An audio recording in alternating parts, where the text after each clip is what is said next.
Nikukaribishe mwana michezo kwenye chaneli yako ya kimichezo bora kabisa Bongo Headlines. Mimi naitwa Dickson George. Tuko na Eliza hapa na tunaenda kuzungumza michezo. NBC Premier League ya michezo yote imetamatika, kosa kile kipolo kati ya Wekundu wa Msimbazi dhidi ya Young Africans. Eliza, kwanza habari yako na nikupe pole ya msiba. Salama kabisa. Namshukuru Mungu. Pole. Asante. Eliza, tunaelekea sasa kwenye ule mchezo uliokuwa umezua gumzo sana. Mchezo ambao umepelekwa tarehe 25 kati ya Young Africans dhidi ya Wekundu wa Msimbazi, mchezo wa dabi. Lakini ile jana kwenye mchezo wa Wekundu wa Msimbazi dhidi ya Kagera Sugar, walisikika baadhi ya mashabiki na viongozi wao wa timu pia wakidai ya kwamba mechi wamemalizia pale uwanja wa KMC, mchezo wao wa nyumbani. Kwa upande wenu nyie Young Africans, nini mnakiona kwa Wekundu wa Msimbazi, hizi kauli zao na machapisho yao ya wazi ambayo yanatoka kwamba wamemaliza msimu? Wamemaliza msimu kwa mechi zao za nyumbani, lakini sio ugenini. Hawana uwezo wa kuigomea dabi.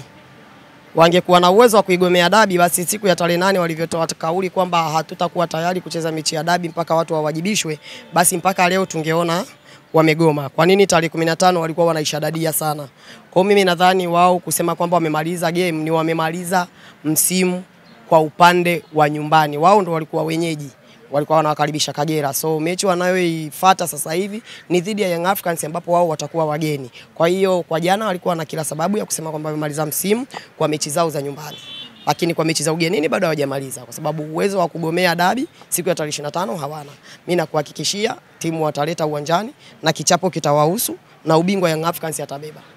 Kwa nini umeipa urahisi sana Young Africans na wasio Wekundu wa Msimbazi? Hawana ushindani wa kuifikia Young Africans? Tatizo sio ushindani, tatizo ni opportunity, nani anayepewa wa kwanza. Young Africans anapewa nafasi kubwa kwa sababu yeye ndio bingwa mtetezi, hiyo ni nafasi ya kwanza. Na cha pili, Young Africans anahitaji matokeo mawili, aina mbili. Anahitaji matokeo ya sare aweze kubeba ubingwa na anahitaji matokeo ya kushinda aweze kubeba ubingwa. Lakini Simba ana aina moja ya matokeo, ni kushinda tu dhidi ya mtu ambaye tayari yeye anaona hata usipomfunga akaondoka na alama moja it is okay, kwa sababu Young Africans anapata alama moja mbele ya Simba anatangaza ubingwa.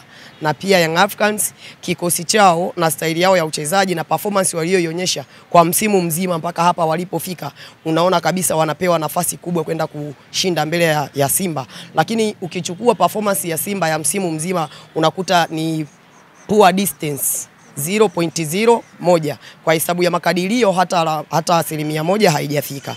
Kwa hiyo Young Africans anauendea huu mchezo akiwa kifua mbele kwa sababu kwanza yeye ndio bingwa mtetezi, pili anaenda kuhitaji alama moja au alama tatu ziweze kumpa ubingwa, tatu performance wise ya wachezaji na umuhimu wa mchezo na morali ya wachezaji kwa ujumla na benchi la ufundi na mashabiki wake inawapatia nafasi kubwa sana Young Africans kwenda kubeba ubingwa mbele ya Simba Sports Club. Na Young Africans haendi kushinda mchezo ila anaenda kubeba ubingwa kwa sababu akipata alama moja anabeba, akishinda anabeba. Kwa hiyo mimi nadhani Young Africans hivyo ni vigezo tosha ambavyo vinampelekea Young Africans aweze kutoa ubingwa. Na kwa msimu huu kwa sababu Young Africans ilikuwa haipambani na virabu peke yake, ilikuwa inapambana na baadhi ya watu wengi sana. Young Africans inapambana na mamlaka za mpira, TFF, bodi ya ligi, mamlaka zinazohusika na waamuzi. Young Africans ndio alikuwa anapambana nao na sio vilabu. Sababu ukitaka kuangalia na hii inaonyesha picha kwamba kabla ya msimu kuanza kulikuwa na mazungumzo baina ya Simba Sports Club, TFF, bodi ya ligi na mamlaka zinazohusika na marefa. Ndio maana mpaka sasa hivi marefa wote ambao wamechezesha mechi za Simba, pamoja na kwamba mechi nyingi zilikuwa na sintofahamu, hakuna refa aliyefungiwa hata mmoja, ukimuondoa Elsasi aliyeongelewa sana kwenye mechi dhidi ya Singida. Kwa hiyo mimi nadhani Young Africans anauendea huu mchezo akiwa yuko tayari kisaikolojia kwa sababu anajua anaenda kupambana na nani dhidi ya nani na anapambana na vikundi vingapi vya watu. Young Africans anauendea huu mchezo, anajua anaenda kupambana na TFF, bodi ya ligi, mamlaka za marefa na Simba na baadhi ya vilabu ambavyo vilikuwa vinamkataa Young Africans kwamba kile ambacho wanakifanya hakiko sawa. Nikikupa mfano Young Africans alivyosema kwamba hatuchezi mpaka tupate sababu zilizopelekea mechi ya tarehe 8 kuahirishwa. Watu wengi walimbeza, watu wengi walisema kwamba yani Young Africans isababishe bodi ya ligi jiuzuru.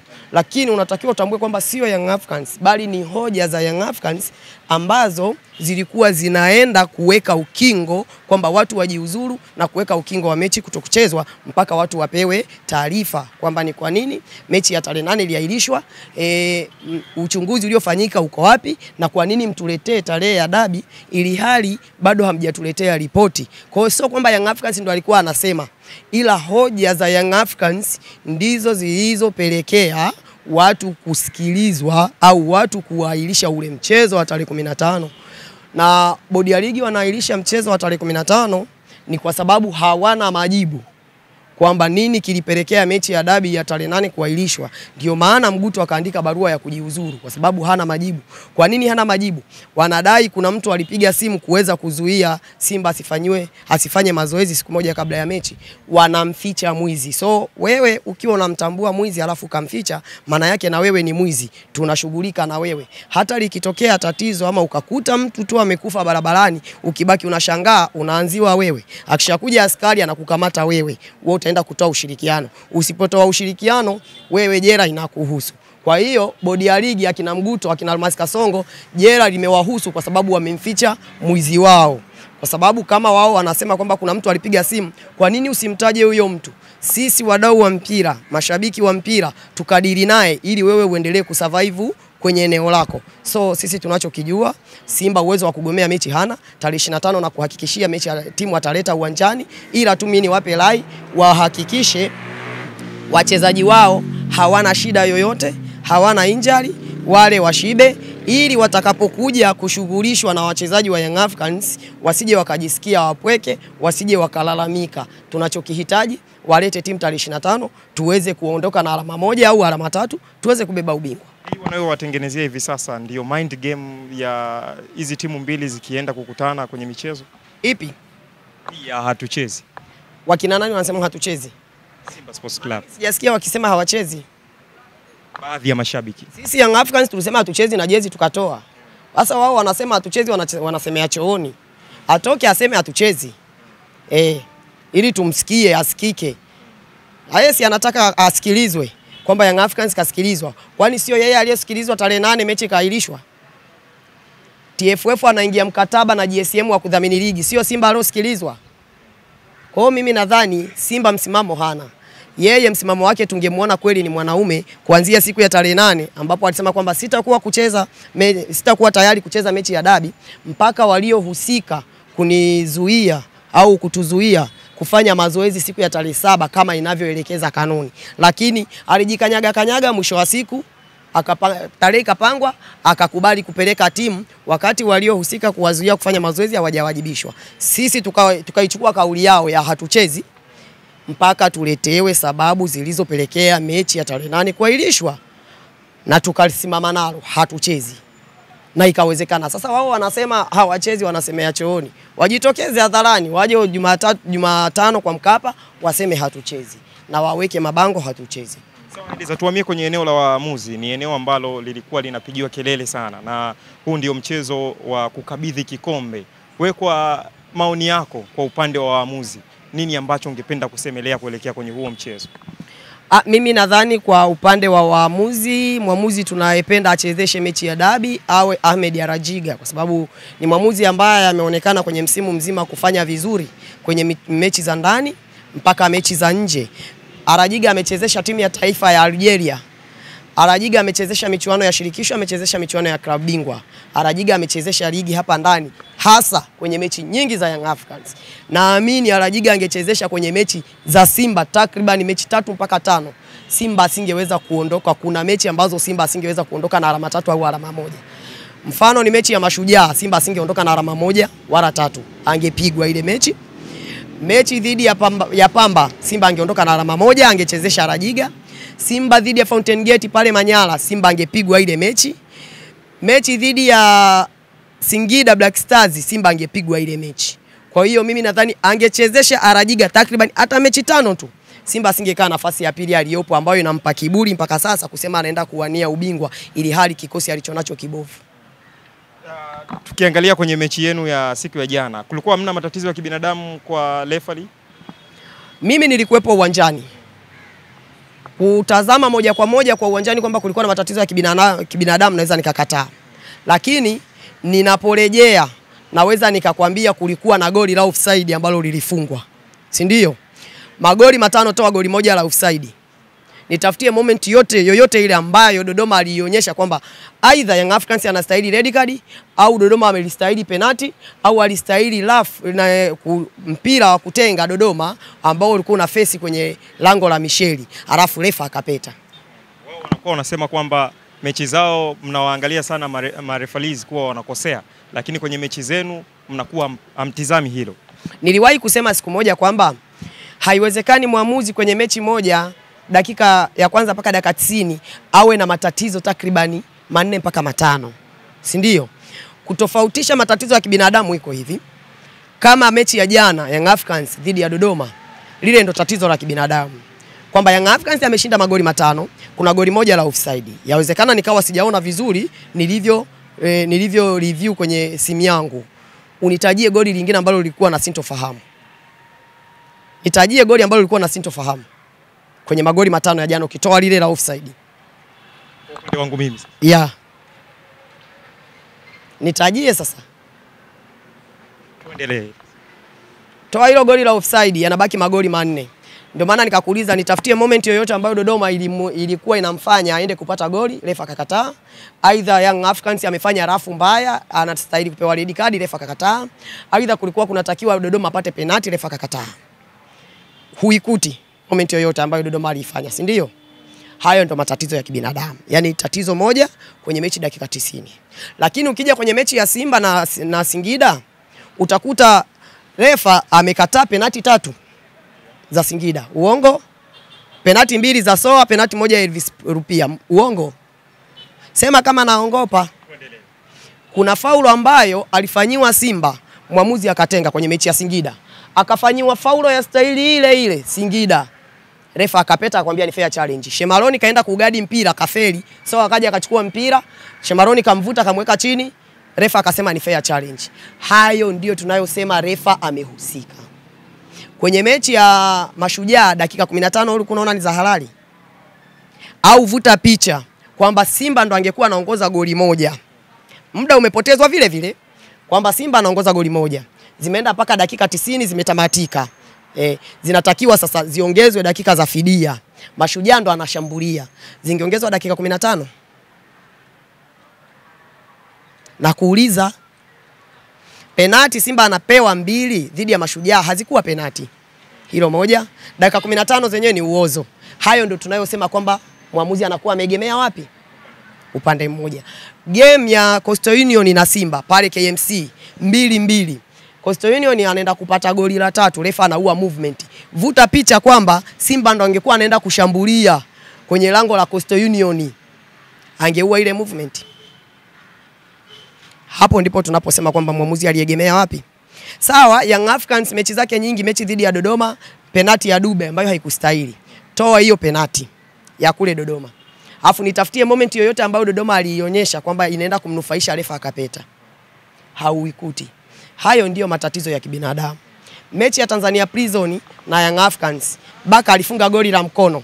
Yanga walishinda goli 4. Toa lile goli moja, yanabaki magoli 3. Nitafutie moment yoyote ambayo ilikuwa inaenda kumnufaisha Tanzania Prison, alafu muamuzi akapeta. Hauwezi kuikuta. Hayo ndio matatizo ya kibinadamu. Newcastle amewahi kumfunga Arsenal goli moja. Mpira ametoa nje, akafunga goli na VAR ipo. Akafunga goli, muamuzi kasema twende kati. Umeelewa? Ukiondoa hilo tatizo ambalo muamuzi wa Arsenal dhidi ya Newcastle alilifanya, huwezi kukuta tatizo lolote lile ambalo tena liliweza labda alikuwa anaenda kumnufaisha Arsenal, refa akapeta. Hayo ndio matatizo ya kibinadamu. Kuwa na tatizo kwenye, sio kwamba marefa wote wamekamilika. Kuwa na mapungufu kwenye mechi, pungufu moja kwenye mechi nzima ya dakika 90 sio dhambi, kwa sababu hakuna aliyekamilika. Umenielewa? Korea Kusini kombe la dunia wamewahi kutoa mpira nje wakafunga goli. Ule mpira umefungwa alam. pale pana VAR mbele ya viongozi wote wa FIFA, lakini mpira ukaenda kati. Umeelewa? Na mpira umefungwa alamu na umetolewa nje na ukafungwa goli. Hayo ndio matatizo ya kibinadamu. Lakini sio tatizo linaanza mtu kafanywa alafu unaniambia matatizo ya kibinadamu. Penalti 2 unaniambia matatizo ya kibinadamu. Dakika 15 unaniambia matatizo ya kibinadamu. Use your brain. Wenda tuseme sasa huu mchezo wa dabi ndio utaenda kata kilimi chote cha hizi kelele za msimu mzima kuhusu waamuzi, kuhusu upendeleo wa upande mmoja. So kwamba itaenda kukata. Yaani sisi tunaenda kucheza mechi ya dabi kwa sababu tunajua tunaenda kupambana na watu wangapi. Kwa hiyo sisi tukichukua ubingwa tarehe 25 hakika tutakuwa tumefanya kazi, kwa sababu tutakuwa tumepiga ndege 5 kwa jiwe hili. TFF, bodi ya ligi, mamlaka za marefari, Simba na wenye ngebe wengine wote wakusanye waweke kwenye kundi moja. Tutakuwa tumepiga ndege 5 kwa jiwe moja. Na wataumia sana kwa sababu walichokuwa wamekikusudia kinakuwa hakijatimia. Watarudi kujipanga upya. Kitu ambacho wao wanarudi kujipanga upya kwa ajili ya msimu mwingine, sisi tunapiga kelele wasiendelee kuwepo madarakani. Hatuwataki, waje watu watakaoweza kusimamia kanuni na sheria. Kwa hizi ekaeka za Young Africans na hayo losema anayapitia, bila shaka msimu ujao tuseme hatajiandaa vizuri kwa ajili bado atakuwa anaendelea kupambana na hizi mamlaka kutengeneza kikosi cha ushindani kwenye mashindano makubwa ya Afrika. Mamlaka yapi? Kwa sababu haya mamlaka sisi ndio tunayoyataka. Uongozi wa mamlaka ya TFF ndio tunataka watoke. Wale Skaria haiwezekani tarehe 20 inafika hajachukua fomu, anaenda kuchukua fomu tarehe 20, watu wengine wameshachukua fomu afu naambiwa endorsement zimeisha. Endorsement zimeishaje wakati wakina Ali Mayai Tembele ambao wameshachukua fomu hawajapata endorsement, zimeishaje? Huo ni uhuni na wizi unaoendelea, ndo ambao tunataka. Hatutaki Wale Skaria arudi madarakani, hatutaki Wilfred Kidao aendelee kuwepo madarakani. Tunataka tuone nyuso mpya za kina Ali Mayai Tembele kuwepo pale TFF. Ali Mayai Tembele amecheza Young Africans, si ndio? Na timu ya taifa ya Tanzania, si ndio? Lakini ni mtu ambao ukimsikiliza hauwezi kumpata yuko kwenye eneo. Huu mpira umeongozwa na watu wengi, kuanzia inaitwa Fati mpaka TFF. Kulikuwepo na watu walikuwa wanaitwa Malinzi. Malinzi aliwekwa ndani, si alikuwa shabiki wa Yanga yule? Malinzi si ndio aliwafungia Yanga kushiriki michuano ya kimataifa? Kwa nini Karia anaonesha mapenzi yake hadharani? Hakuna mtu ambaye hana timu, hata viongozi wa duniani. Lakini ukishakaa kwenye ngazi fulani, hautakiwi kuonesha kwamba wewe umeegemea wapi. Pengine wewe unapoonesha kwamba umeegemea timu ya Simba, alafu wanaokupa msaada wengi ni Yanga, unadhani watakusaidia? Na kuuliza swali, tunachokihitaji Wale Skaria ameshindwa kusimamia kanuni na sheria, atupishe tuweke watu watakaoweza kusimamia kanuni na sheria. Shukrani Elisa. Karibu.